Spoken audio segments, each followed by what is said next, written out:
My name is Abby Liebing, and I am a junior from Cincinnati, Ohio, studying history and journalism here at Hillsdale. It is my pleasure to introduce the speaker for this evening. Andrew Klavan is an author, screenwriter, and host of the podcast, The Andrew Klavan Show. He is also a contributing editor to the Manhattan Institute City Journal, for which he traveled as an embedded reporter with American troops in Afghanistan. A 5-time nominee and 2-time winner of the Mystery Writers of America's Edgar Award, and a recipient of the Thumping Good Read Award, Mr. Klavan has written for numerous publications, including the Wall Street Journal, the Washington Post, and the New York Times. He is an author of numerous novels, including Nightmare City, the Homelanders series, the Mindwar trilogy, Don't Say a Word, True Crime, which was made into a film by Clint Eastwood, and most recently, Another Kingdom. His nonfiction writings include a memoir of his religious journey, The Great Good Thing, A Secular Jew Comes to Faith in Christ, and a book of satire, The Leftese Dictionary. He has written a number of screenplays, including A Shock to the System, which starred Michael Caine, and Gosnell, the trial of America's biggest serial killer, starring Dean Cain. I have had the privilege of learning from Mr. Klavan this past week in his course titled Covering the Culture, in which we have discussed topics such as the effects of art, sex, feminism, and storytelling on today's culture. He is a gifted and very wise teacher, and it is an honor to have him here at Hillsdale. Please join me in welcoming Mr. Andrew Klavan.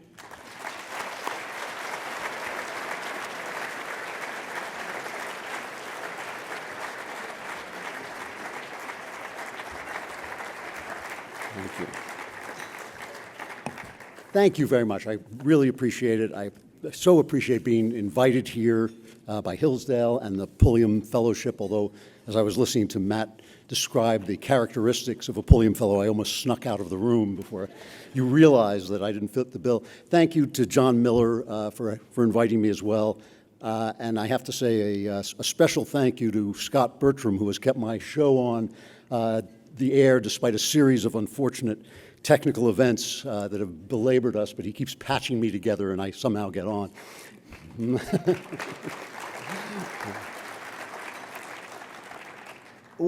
One of the questions, and you know what, I also want to thank Abby and all my students. The students here are, it's an amazing place. I don't have to tell you that. Everybody seems to know it's an amazing place. The students have really given me this kind of wonderful illusion that Western civilization is not collapsing. I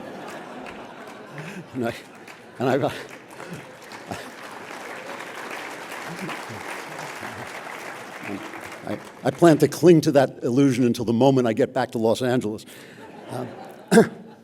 One of the questions I'm most often asked is, what's so damn funny?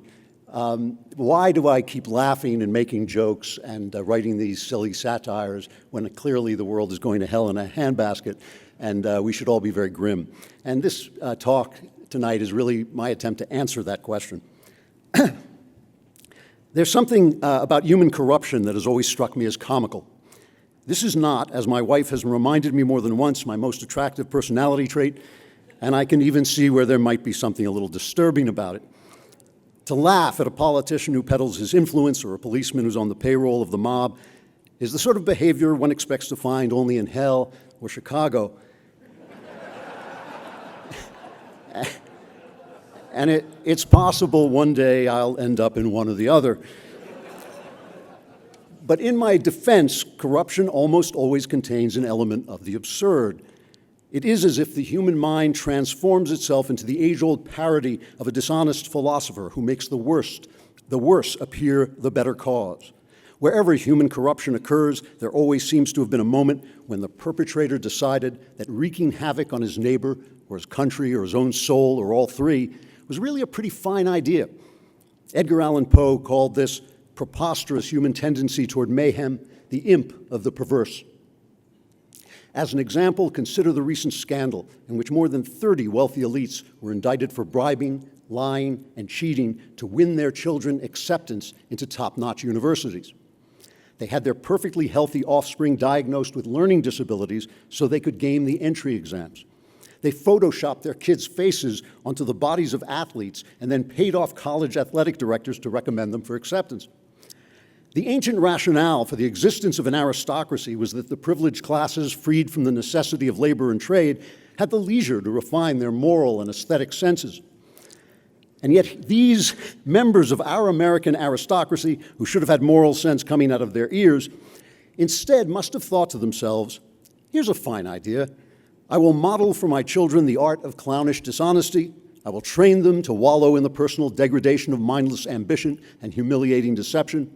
I will ensure that their academic achievements will be devoid of pride, their reputations will be based on lies, and their consciences will be blackened with shame or depraved with rationalization, and this will make me a good parent.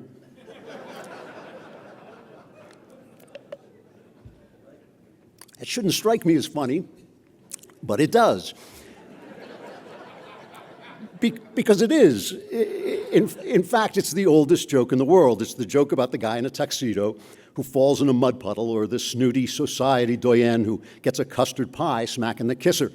It's funny because they're supposed to be one thing, a high and admirable thing, and instead, to our surprise, they become another thing, low and ridiculous. And when I say that's the oldest joke in the world, I'm not exaggerating even a little, because it's the joke of the human condition itself.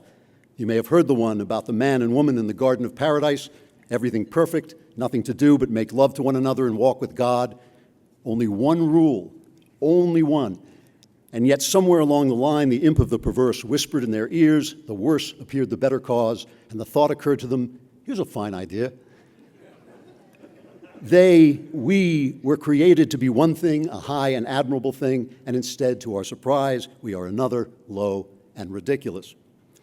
What makes us uncomfortable about laughing at this is the extent of the catastrophe. There is an echo of the fall of man in every act of evil. Once corruption turns to violence, and it very often does, all the comedy goes out of it. And yet the absurdity remains. Whether it's a lone gunman who slaughters people at their prayers, or an entire civilization that immolates itself in mass murder and world war, there's always a moment when someone, indeed maybe everyone, thinks to himself, this is a fine idea. To do evil, a human being must first of all believe that what he's doing is good, or else that it's a well-considered act in conformity with natural law. So wrote Alexander Solzhenitsyn in the Gulag Archipelago, his magisterial description of Soviet communism's terrors and tortures and prisons. Solzhenitsyn was taking issue with the Shakespearean notion of evildoers, who know themselves for the bad guys they are. Richard III, for instance, who declared he was determined to prove a villain, or Aaron the Moor, who wanted to have his soul black like his face. Solzhenitsyn notes that Shakespeare's self-aware villains are amateurs at the art of murder. They stopped short at a dozen corpses, he said, because they had no ideology. Ideology, he writes, that is what gives evildoing its long-sought justification and gives the evildoer the necessary steadfastness and determination. That is the social theory which helps to make his acts seem good instead of bad in his own and others' eyes. I believe, even by his own logic, Solzhenitsyn is only half right, or at least only states half the case, and he sells my old friend Shakespeare short. He's right about this. An ideology, a bad ideology, is the vehicle by which the fine idea of corruption can spread over an entire society like a fog. In the impenetrable murk of a bad ideology, the corruption becomes all but invisible until even the best and the brightest can engage in the most appalling behavior completely unawares. Take, for example, the case of George Washington. How else but in the fog of a bad ideology could so great and virtuous a champion of liberty not only hold chattel slaves, but find their desire for freedom incomprehensible? Here was the man who, with a victorious army at his command and the support of the people at his back, refused a continental kingdom for love of liberty. For love of liberty, he handed his sword and his commission over to the civilian authorities. With that one action for love of liberty, he gave liberty itself a local habitation and a name, the United States of America. And yet, writes his biographer, Ron Chernow, Washington suffered from a conceptual blind spot about slavery, tending to regard it as a fair economic exchange. Until time and experience gave the great man greater wisdom toward the end of his life, Washington literally could not understand why his slaves wouldn't work his land as diligently as he would, or why they would try to escape when he had treated them so well. He, of all men, could not see that they acted for love of liberty. He was lost in the fog of the bad ideology of chattel slavery into which he'd been born. The same phenomenon occurs today when otherwise true-hearted and moral women commit abortion. The child's individual and irreplaceable DNA proves the fetus is not their body and that therefore whether it lives or dies is not their choice. Our amazing new ability to see life within the womb reveals the baby's obvious humanity and capacity to suffer, and yet, in the fog of a bad ideology, even sophisticated, educated, ethically conscious women with the means to provide the child some path to certain survival feel justified in doing the thing they do. When the fog of corruption is widespread and thick enough, its blinding effects appear in the smallest everyday actions. Not long ago, I took Ubers to and from a restaurant in LA. In both cars, the drivers, a young man in one direction and a young woman in the other, were playing rap music at full volume. Rather than ask them to turn it off, I decided to take the opportunity to listen, and by chance or providence, I heard the same song in both directions. Using the foulest possible language, the rapper referred to women in disgusting and dehumanizing terms and laughed and bragged about how he had abused and humiliated one woman through forced sex and violence. It occurred to me as I rode along that these Uber drivers were probably very nice young people. Maybe they remembered to call their mothers on Sunday. Maybe their friends could count on them in times of trouble, and so on.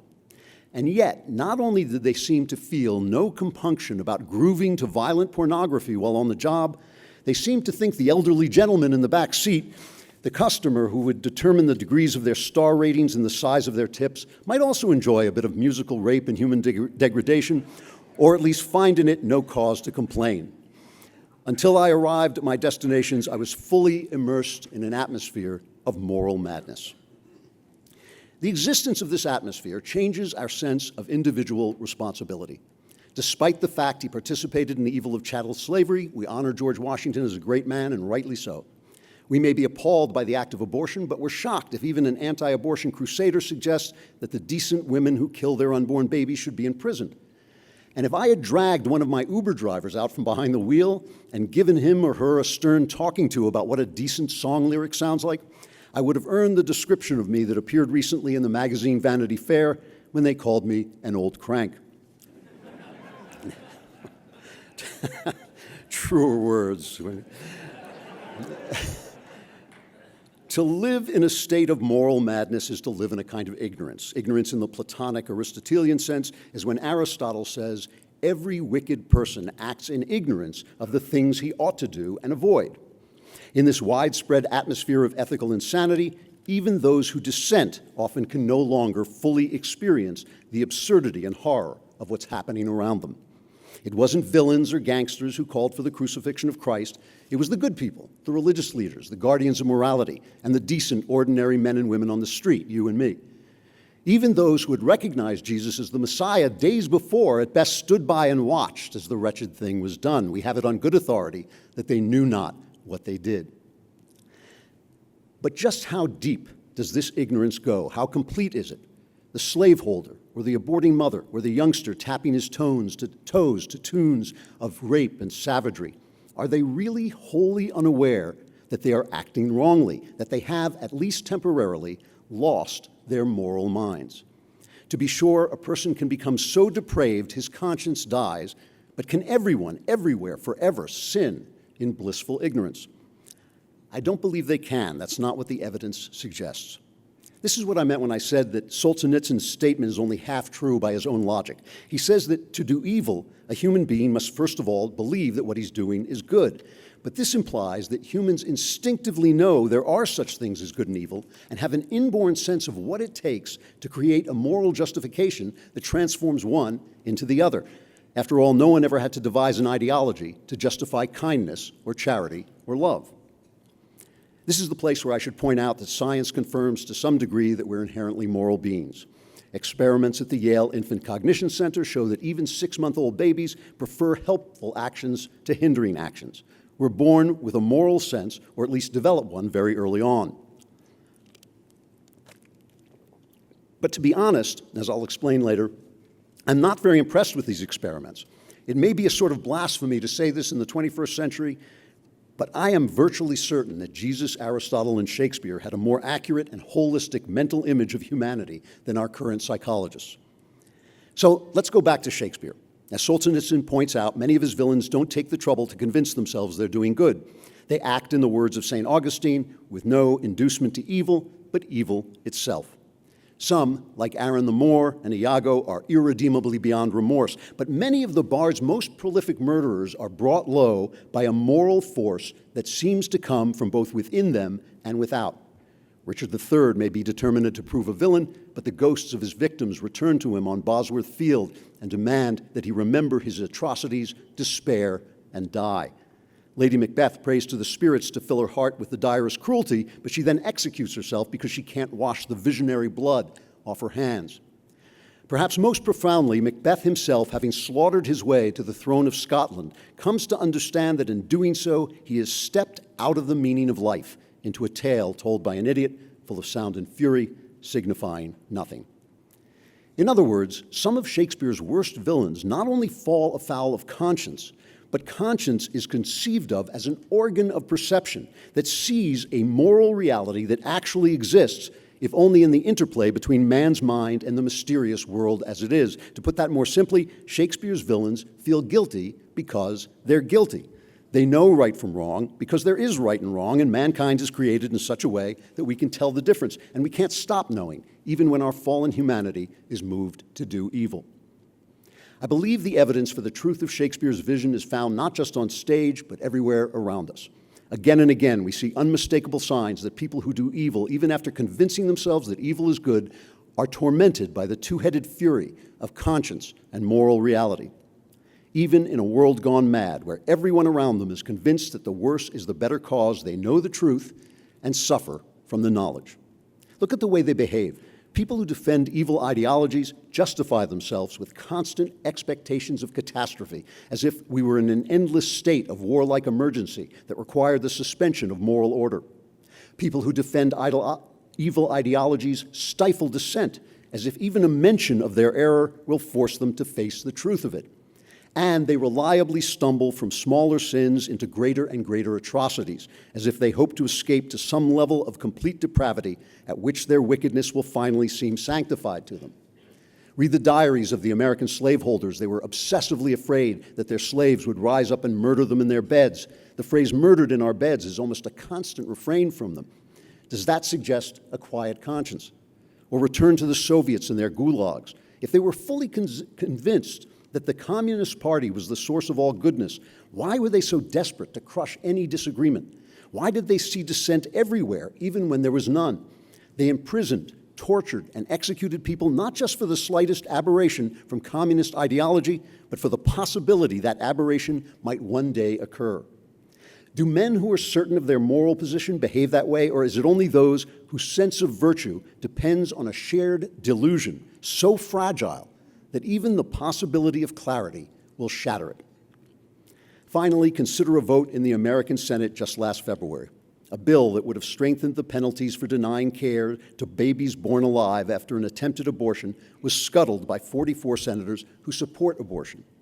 Less than a quarter century after such supporters told us abortion should be safe, legal, and rare, their activists are encouraging women to shout their abortions with pride, and their lawmakers cast votes that deny protections to fully born babies. If a baby fully born is not a human being with a right to life, who the hell is? But of course, if you have taken a step down the road to evil, you're forced to run farther and farther down that road, lest you stop and turn and see yourself as you are. Whether they act with no inducement to evil, but evil itself, or justify their acts with ideology, those who do wrong feel guilty because they are guilty and they act that way. They see catastrophe looming everywhere, they stifle dissent, they escape from smaller sins into greater and greater atrocities. They've distorted the moral universe and their own souls. They are living in a world gone mad. Christians believe that this madness is to some degree intrinsic to our situation. That could almost serve as a definition of original sin. If nothing else, that theory acts as a corrective to nostalgia, the temptation to believe that life was far better and more moral in the good old days. Recently, I was discussing a Platonic dialogue with my son Spencer, a brilliant classical scholar trained at Yale and Oxford. Reflecting on the convulsions of outrage and dialectical savagery on social media, I told Spencer I yearned for that more civilized world of ancient Athens, where a great philosopher like Socrates could spend his days discussing ideas with his pals in the agora. After a brief, embarrassed silence, my son said quietly, "Dad, they killed Socrates." So much for the good old days. Indeed, before these times of rampant abortion and rap music, there were days when people were set on by police dogs and lynch mobs for the crime of having brown skin. There were holocausts and slavery and war. There always are. The fog of insanity thins and gathers, hangs offshore, and comes rolling in. But there is always moral madness somewhere, and there is always someone who will call it justice. Still, as the great philosopher Gandalf the Wizard told Frodo, we have to decide what to do with the time that is given us. We have to determine how to behave when our era, when our corner of the world goes insane. To reach, as I have, the age of Gandalf is to see the world as from a height. You lose touch with life on the ground a little, but you gain perspective. I look around at the United States and I see a nation full of wonders. Longer life in better health than ever before, running water everywhere, plentiful and inexpensive food, all information, literature, and art available at the touch of a pocket-sized phone. Most of the crises we face are crises of the imagination. If when reading the news you edit out all the stories about the disasters some gloomy experts think might happen, you'll be amazed at just how terrific things are here. To paraphrase the immortal lyrics of Johnny Mercer in the only lousy song he ever wrote, for Americans, everything truly is tickety-boo.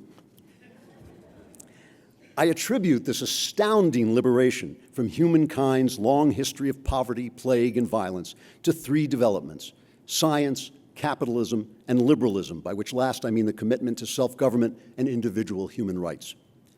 It's my personal theory that these three innovations spring from one idea, the idea that all creation is made to work in freedom without intrusive overseers.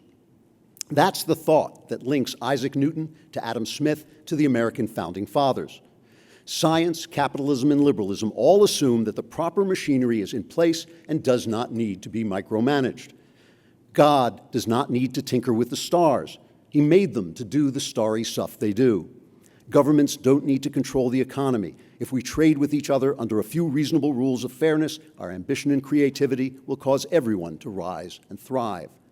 And individuals don't require monarchs to dictate their actions, thoughts, and speech. We've been given the moral wherewithal to run our own homes, communities, and countries ourselves. In this three-in-one trinity of ideas, we have become uniquely blessed. But in defense of those blessings, it's worthwhile to note the patches of fog of bad ideology that seem to be gathering in the intellectual centers where the culture of the future is often made. To remind you, the three symptoms I look for are inordinate fear of catastrophe, the silencing of dissent, and the steady progress from moral error to atrocity.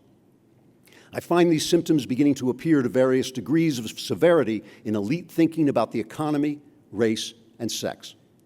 In the realm of the economy, capitalism and improved property rights have cut extreme poverty in half worldwide over the last 30 years. And in America, the poor now live at the level of the middle class of the 1980s.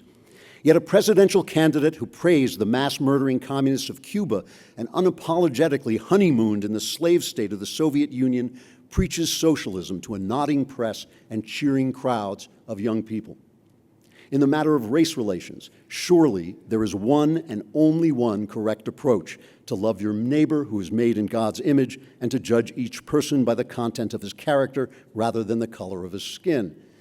Yet after my father's generation fought to end the wickedness of segregation and Jim Crow, I see my children's generation attending universities with segregated dorms, where they are taught the viciously racist philosophy of intersectionality, as if it were the cure to bigotry rather than a new strain of the old disease.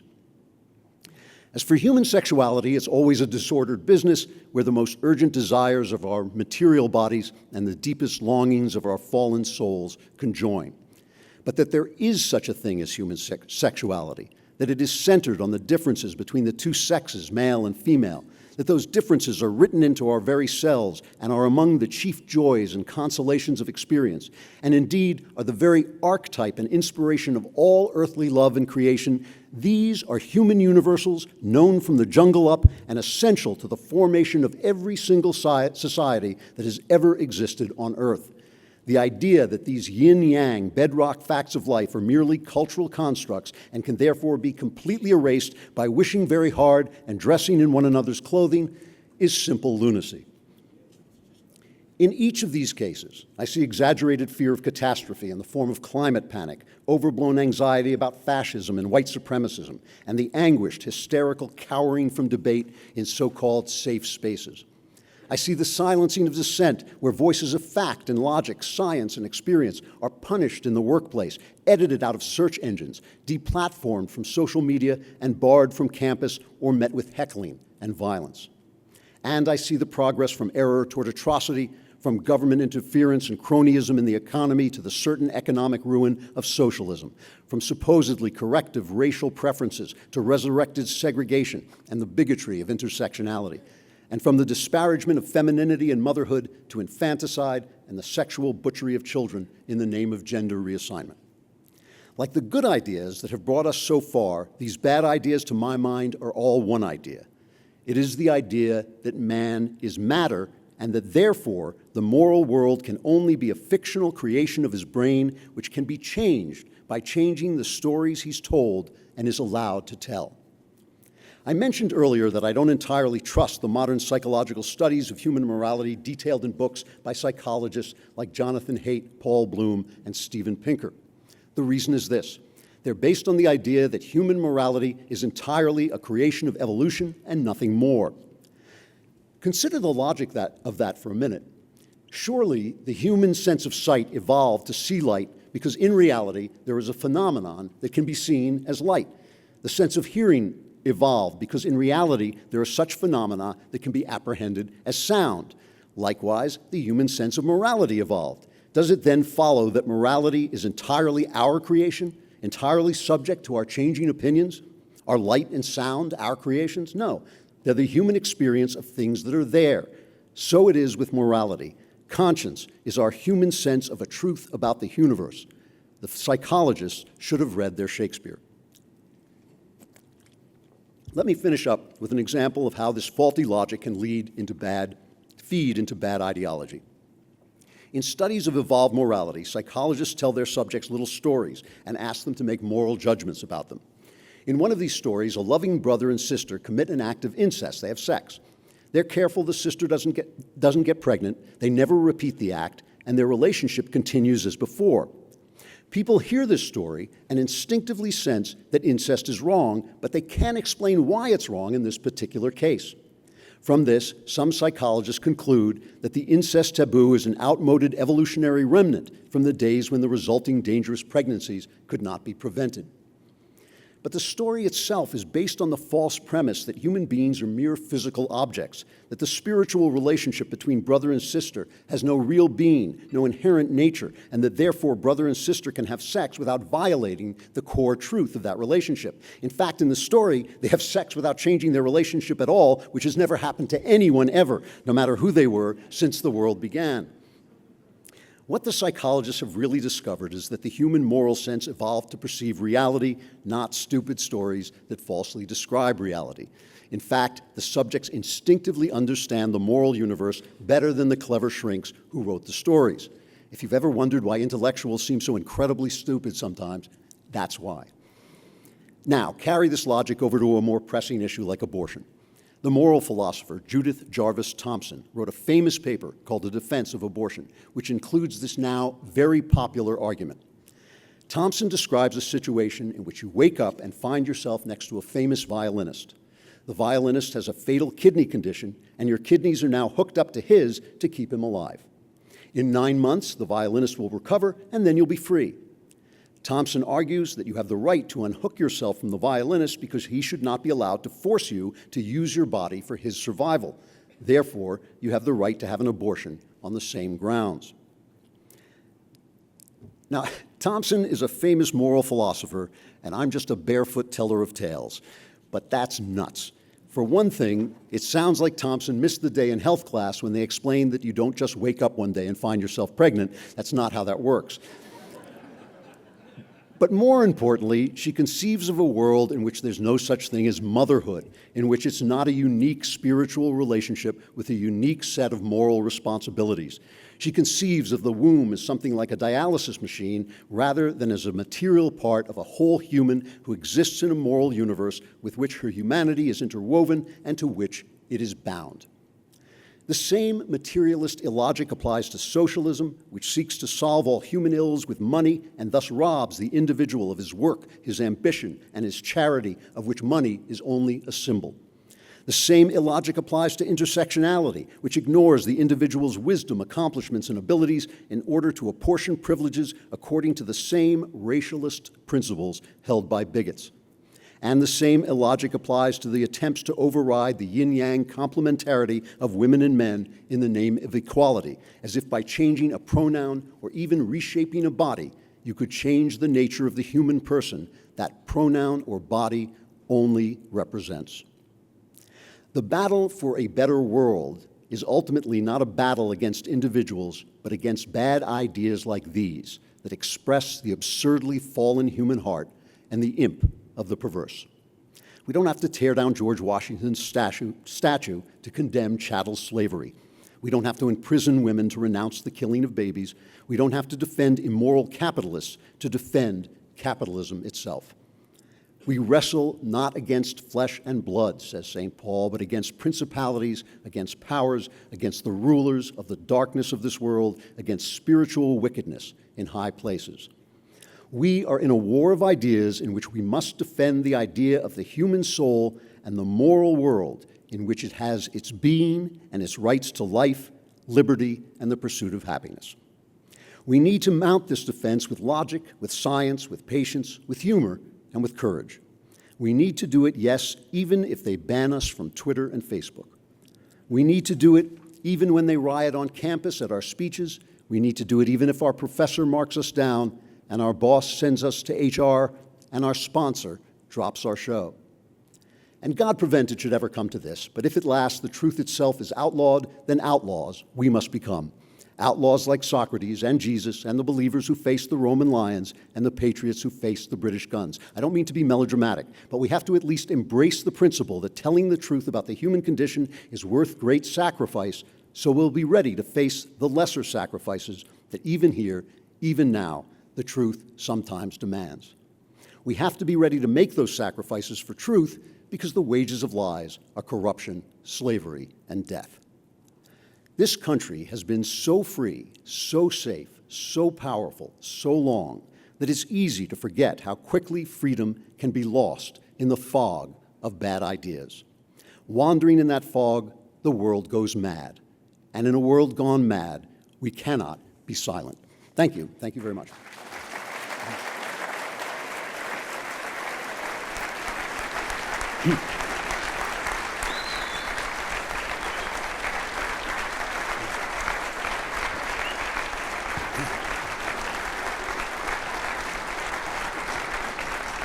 Thank you, Mr. Klavan.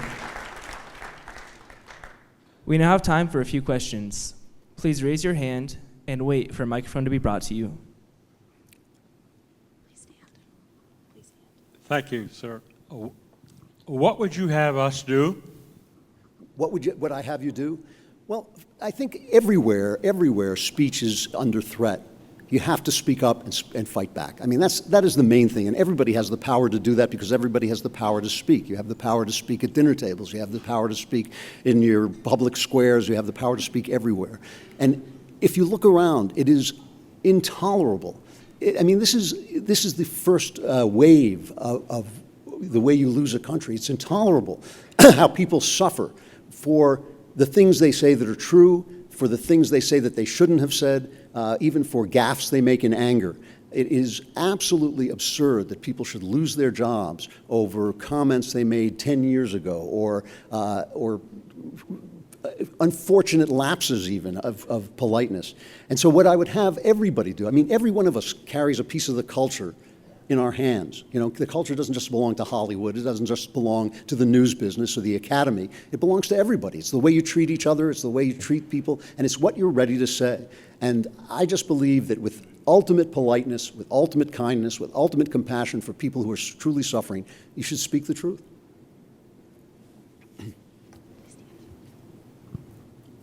Hi, thank you so much for coming. So my question is, do you think that young conservatives better serve society by going to big liberal universities and speaking out about our values to our peers, or by coming to conservative or religious schools and focusing on receiving a good education? You know, I think that since, no, it's a great question, because, I mean, we have this question, the Hollywood version of this question is, do I pretend to be something I'm not so I can worm my way into Hollywood, or do I speak out boldly and get blacklisted? You know, I mean, it's the same thing. Do you go into enemy territory, or do you stay among friends? But in this case of this particular question, you're talking about a time of preparation. You're talking about a time before your career begins. And to have the education that you have in a place like this, to know why you think the things you think, is just invaluable.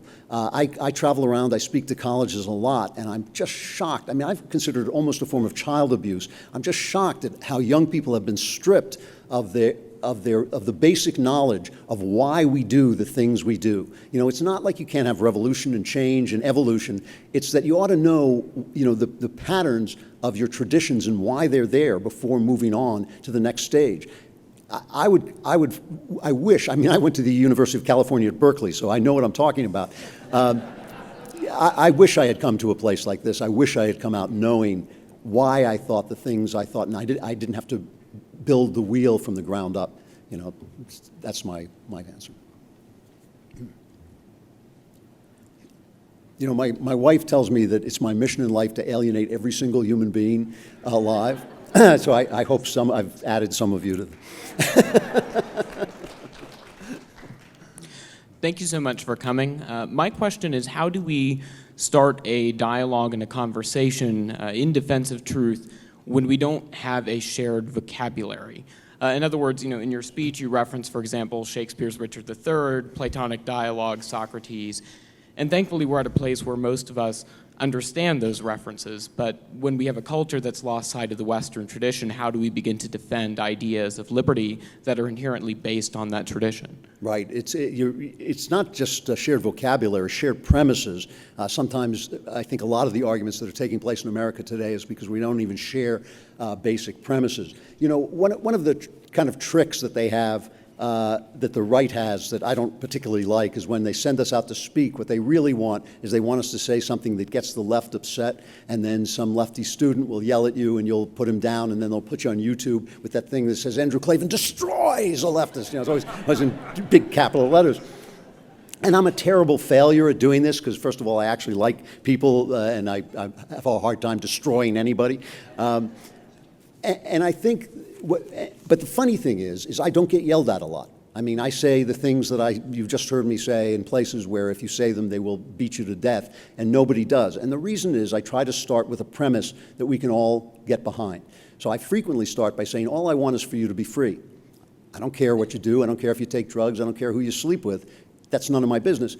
I'm older and wiser than you, so I can tell you that some of the things you do are going to ruin your life, but still, they're not going to ruin my life. So, you know, be at peace. Starting with that premise, there is nobody beneath the age of 20, or in that age, who doesn't want to be free. They all want to be free.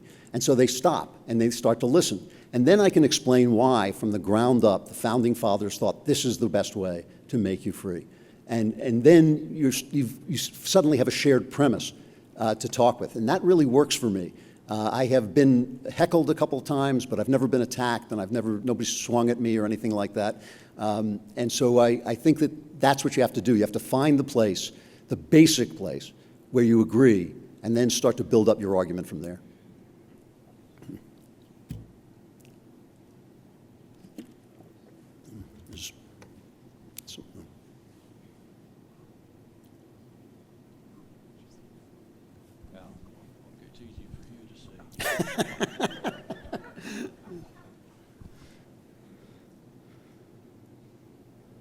Okay, Okay, my question is your Uber rides. If you sat through it, you condoned it. If you hear young people using the type of language that you can hear and you find it offensive, I believe we as seasoned citizens have the right to say to them, you are disturbing me. What would your remark be to that? I completely agree with you. The only thing about it is I almost always, I don't like to listen to music in Uber, so I almost always get in and say, could you turn that off? But I thought this was an educational experience because I don't listen to rap music and I hear people grouse about it, but I wanted to hear what was in it, and I thought it was worth doing. You can bet I'll say something next time, but I didn't want to speak in ignorance, and I didn't want to just go off. I went home and looked up the lyrics to make sure I was hearing the right thing, you know. And I think that to just go off on people is ineffective, I guess, is what I would say to you. That next time I'll know what I want to say and I'll do it. But I thought this time it was a learning experience for me. It took me 2 times to actually believe I was hearing what I heard. And then, as I said, I thought to myself, I'm just an old, I got to look it up. And I looked it up, and I thought, no, that's actually what he was saying, And it was really, it took me a while. I had to think about it. I had to think it through. I thought, like, these were obviously nice kids that were making a living, probably in Hollywood. Every Uber driver was trying to be an actor, And I thought, pumping something like that into your brain, I mean, you might as well just have shove a nail in your ear. It's a terrible thing to do to yourself, But I'm a slow thinker, and it took me a while to kind of meditate on it and work my way through it. And I basically agree with you, though. I would not sit and listen to that again.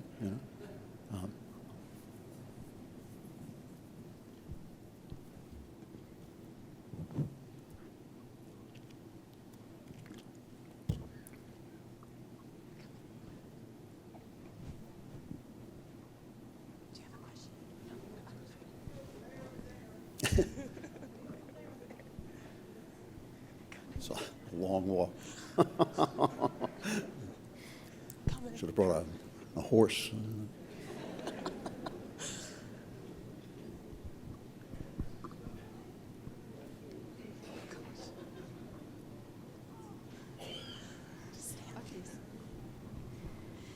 Yeah, you need your tennis shoes rather than heels, sweetie.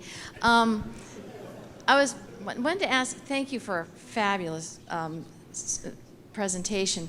Wanted to ask you about Jordan Peterson, who seems to be catching fire with a lot of younger people who were brought up in the leftist academe and are thirsty for truth. And he's defending Western civilization. Now, he's doing it from a more humanist perspective, from what I understand. But I just wanted to get your opinion on what he's been saying and so forth. Yeah. Well, I like him. I like Jordan, and I read his book and thought it had a lot of smart, wise advice in it. Michael Knowles and I, my colleague at the Daily Wire, we have a cruel sport that we play with him. Whenever we see Jordan, we ask him right up if he believes in God. And it's like shooting at a man's feet to watch him dance, The problem he has, which I really respect, first of all, I respect anybody. I'd rather hear somebody honestly tell me what he thinks. But, he goes into these, the last time I asked him seriously, he ended up talking about Thoth, the many-eyed demon, and I was like, I'm sorry. It was just hilarious. But anyway, the thing is, Jordan is a Jungian, and Jung believed that we don't know whether God is an outward manifestation or whether he is simply what happens when the human consciousness connects with everything. So basically, his God is kind of a metaphor. And I think it's a weak link in Jordan's thinking, and whenever he's asked about it, he refuses to answer, and he says, I don't want to be pinned down, I don't want to be put in a binary box where I have to say yes or no. And I disagree with that. I think that every truth is a binary box. If the earth is round, it's not flat. If there's a God, then there is not a God, And I think it is a flaw in his thinking, and I think he sometimes covers it up with verbiage. However, he gives good advice. I know many people who have been led to God by listening to Jordan. And I think he's doing the good work, that we all do. He's not responsible to me for what he believes. That's just my personal take on it, But basically, I think he's doing good work, Thank you for your comments tonight. In your podcast, you've talked about, you think a great spiritual or religious awakening may be coming, and I wanted to see if you could elaborate on that and also talk about how that might happen when the numbers of religious people in this country seem to be going down, especially among young people. Now nuns, no religion seems to be increasing a lot. First of all, I think that's true. We're losing our religion. I consider that, I'm optimistic about this, and I'll explain why in a minute. I consider it a culling of the herd. I think the people who are falling away are not believers. They're practicers. They're people who maybe their parents told them to go. Nobody ever explained to them. I mean, I became an agnostic and then an atheist because, my parents sent me to Hebrew school, but they didn't believe in God. And I thought, well, this doesn't make any sense. This makes absolutely no sense at all. And I think a lot of kids are growing up in that environment. I am a great believer that ideas collapse when they make no sense, that people will hold on to ideas as they play themselves out to their furthest extent, and then they'll say, oh, that makes no sense. The principles of the last 40 years or so, which have been called postmodernism or deconstructionism, are the idea that there is no essential truth, that everything is relative to your perception, that man's mind, everything takes place in man's mind. That doesn't make any sense. I mean, I won't go on forever about it, but it's simply an idea. Whenever somebody tells me there's no truth, I always ask them, is that true? And I think that kids are, I know this because I hang out with sometimes, my son goes to very elite universities. I know some of these kids, and they're starting to say, this doesn't make any sense. It just doesn't hold water. And they're starting to meet together and talk about the Gospels. They're trying to reinvent the Gospels for a new age, which I don't think is a bad thing. Some people, I don't think the Gospels were meant to freeze us into first century morality. That's not the way they read to me at all. But I do think they're meant to freeze us into a moral world that is not up to us and not responsible to us. And I see it happening already. Young people, I live in LA. There's a church there for young people where they play rock music and all this stuff. I've attended it several times. When you walk toward it, there are people pouring in. It's held in this huge auditorium. It is packed, and everybody there, I'm older than like 3 people put together there, it is a young crowd. It's happening now, and the way I expect it to happen is I expect it to happen at the intellectual level. Many of our revivals in this country have happened at the street level. They've happened in tents. They've happened on street corners. I think what's going to happen now is the thinkers are going to say, I cannot make sense of this anymore. I'm going to go a different way. And I think a generation is coming up where that's going to happen at the academy level. And once it happens at the academy level, the atheists are done, because you cannot win that argument. You simply cannot win the argument. I don't mean to be rude to anyone who's not a believer. I'm just telling you, I was an atheist and an agnostic for most of my life. I was baptized at the age of 49. I have been down every wrong road as is possible to go down. And it's only logic that led me where I was, to where I finally ended up. It's only reason that did it. As I always say, Jesus didn't reach down into the gutter and pull me up when I was lying there drunk, not that I can remember. But it was simple logic. And I really do have faith that at some point, bad ideas collapse. And they either collapse because they don't work, or they collapse because somebody says, wait, A doesn't equal A anymore. And I think that that's what's happened. I think we are moving away from postmodernism at the level of these young people here, and at the level of young people at all kinds of levels of universities. We'll see. Yeah. Andrew, I just wanted to ask you about the time you spent with the military as an embedded reporter. I'm currently serving in the National Guard. I'm from Indiana.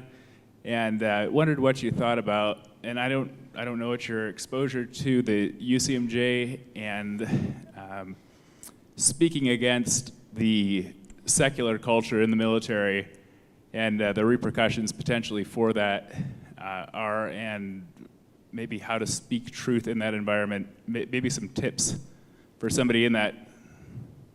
Yeah. I mean, when I was there, I went to a chapel, there were 2 guys there. You know, so I was pretty surprised. I didn't know the cultures of the people I was with, obviously, and I'm not sure, maybe many of them believed, but just didn't like going to that particular chapel or whatever. You know, the reason I went to Afghanistan was because I was working in the movie business and I was writing screenplays, and Hollywood started to make these movies against the wars on terror. And I didn't feel it was wrong to oppose the war. If that was your opinion, that was fine. But I felt it was very wrong to make movies propaganda instruments against the war while our soldiers were in harm's way. That didn't happen in Vietnam. That didn't happen in World War II. This is the first time that ever happened, where they were making gigantic propaganda tools for the enemy while our guys were in the field. And so I started to write about that. This is how I ended my Hollywood career. I started to write about that, and I wanted to write with some authority, so I managed to wangle my way into an embed for a few days in Afghanistan. And I found the soldiers incredibly decent human beings. I mean, I found it to be a culture of true courage and what's the word I'm looking for? You know, they didn't take themselves seriously, but they took their work seriously, and they were really quite magnificent people, I found.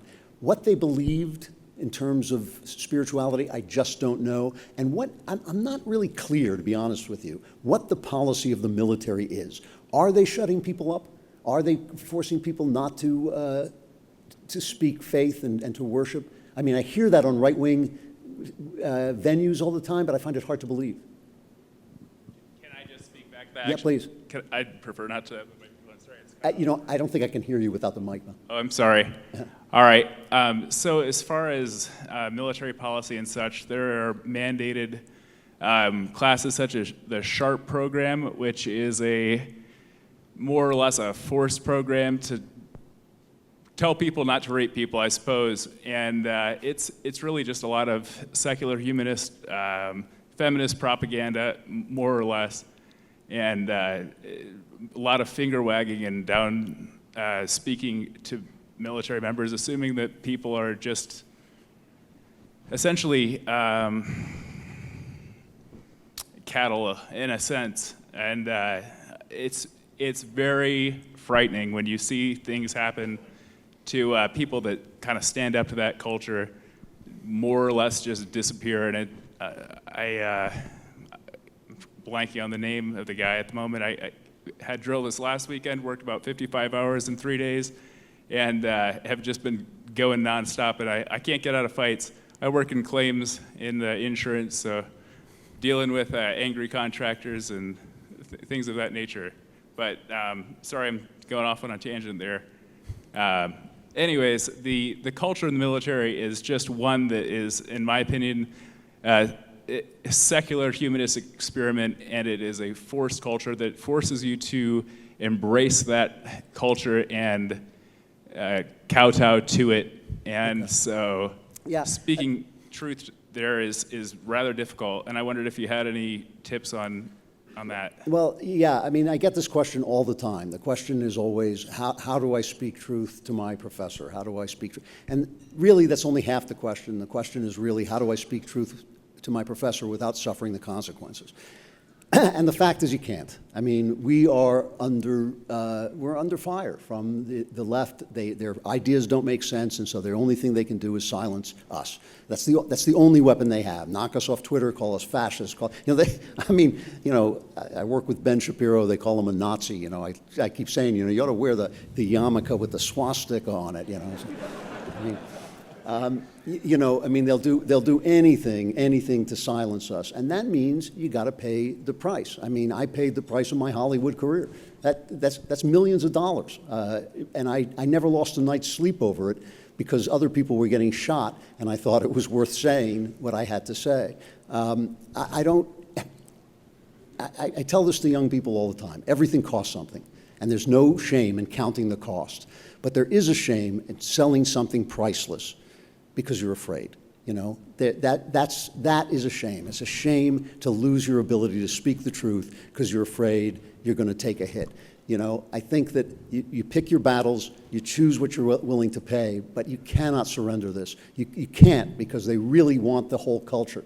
I mean, it is just amazing. They don't want anybody making movies who disagrees with them. They don't want anybody writing books who disagrees with them.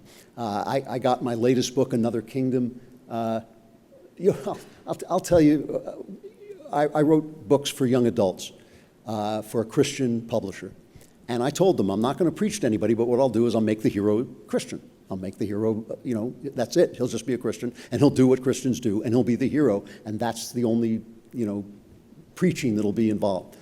And so I wrote these books. They sold very well in America, called the Homelanders series, and I got a big sale for them in England. And after a while, the manuscript appeared on my desk, and it was edited, and that doesn't happen. Usually the foreign people don't edit your manuscript.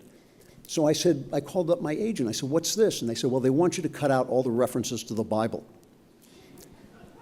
No kidding. I mean, and there was nothing, you know, there was just stuff like, instead of saying, you know, I know not to steal, he would say, well, I know the 10 Commandments, I know not to steal. It wasn't like, you know, again, it wasn't preaching, it was just he was living in that biblical world.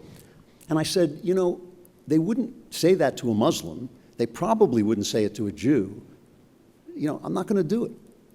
5 times they came back to me with a manuscript, 5 different times, and they told me, if you do not do this, the biggest bookstore in England, Waterstones, will not carry the book. And I wouldn't do it, and they did not carry the book. They cut their order in half. You know, the book never did well in England. That's bad. You know, that's a big hit, but what was really the alternative? I mean, really, what was the alternative? I'll cut stuff out of a book if it's going to offend a certain audience. You know, I'm not against that, but how could you possibly? Nobody could understand why I kept saying over and over again, you can't ask me to do this, you know? And they thought I was nuts. That's the world we're going to be living in soon. That's in England, where things are much further advanced than they are here. But that'll happen here too. You know, books have lost contracts because they said something about Islam or about Muhammad that Islamists didn't like. You know, I think that if we're not willing to take some hits, that's what they win. That's all there is to it. If we're not willing to pay some price for the truth, they win. We have time for one more question. Figure it out, you know? Mr. Klavan, thank you for speaking this evening. I'd like you to clarify one point specifically. What is the end goal of these conversations to have with people of opposite views? Obviously, people generally don't change their views after one conversation, so what should be the end goal of them? Well, you know, I think that the end goal is, first of all, to convince them. I mean, one of the biggest, you know, I was a liberal. I grew up in a liberal family. One thing liberals know is they don't know much, but they know that conservatives are bad people. And you know, that's why, you know, my father thought every Republican was a Nazi. You know, he did. You know, he thought if a Republican was elected dog catcher, like we were one step away from the gas chambers. You know, that was like, you know, that was his feeling about Republicans and conservatives. And what happened to me is that the Berlin Wall came down, and I thought that evil Reagan, that idiot, that warmonger, that fool, that movie actor was right about everything. How did that happen? You know, so I started to look. I started to approach right-wing ideas, and I thought, well, right away, the one thing I can see is they're not Nazis, you know? So let's find out a little more. So if you only get that far, that's a big victory. Once they understand that, no, you know, you want them to be free, you're not trying to hurt anybody, you don't hate people with different color skin, which is absurd, you know, has never been a conservative principle that in America. You know, you've made a big dent. That's a big thing to do because it starts them thinking and it means that they can start to listen. And then who knows how long it'll take. You know, I was very pro-abortion in my youth, got in a all-night argument with a very dear friend of mine, probably my oldest friend, devout Catholic. And I went to bed that night and I thought, I lost that argument. It took me 20 years to change my mind. But it haunted me, man, because I don't lose arguments, you know? So I thought, like, if I lost that argument, there's got to be a reason. And I looked for reasons and couldn't find one. I thought, maybe I was wrong, you know? I know, it happened once before. It was, So you know, you're planting seeds, you know, and certainly the seed that you're not evil, you're not racist, you're not a Nazi, all that stuff that they fill their heads with so they won't listen to you, is really important. I think that just that is a victory. You know? Thank you. Thanks very much. I appreciate it. Thank you.